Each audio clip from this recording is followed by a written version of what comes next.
దయ్యాల జ్ఞానం లోబడదండి, చాలా కష్టపెడుతుంది, చాలా బాధ పెడుతుంది, చాలా విరగ్గొడుతుంది, చాలా గలిబిలి చేస్తుంది దయ్యాల జ్ఞానం. ఆ జ్ఞానాన్ని నువ్వు దేవుని జ్ఞానమని, ఆ జ్ఞానాన్ని నాంత జ్ఞానుడే లేడని, ఆ జ్ఞానాన్ని నాంత జ్ఞానురాలే లేదని అనుకుంటూ చూస్తే నీ వెర్రితనం అది నీ వెర్రితనమే తప్ప అది జ్ఞానము కాదు. రేపు పొద్దున దేవుడు దాన్ని కొట్టేస్తాడు. నీ ఇష్టానుసారంగా నడిచినవు తప్ప నా మాట ఎప్పుడైనా విన్నావా? నా మాటకి ఎప్పుడైనా లోబడ్డావా? వెంటనే ఆయన మాటకు నువ్వు లోబడలేదు, నీకేది నచ్చుతుంది చేశావు అని ప్రభు రేపొద్దు నిన్ను ప్రశ్నిస్తే ఎక్కడుంటాం మనం?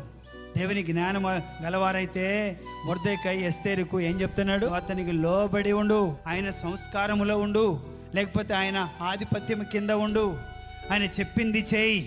ఎవరు?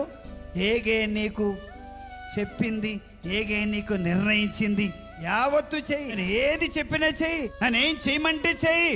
ఎవరు చెప్పారు? దైవ జ్ఞానము కలిగిన మొర్దెకై.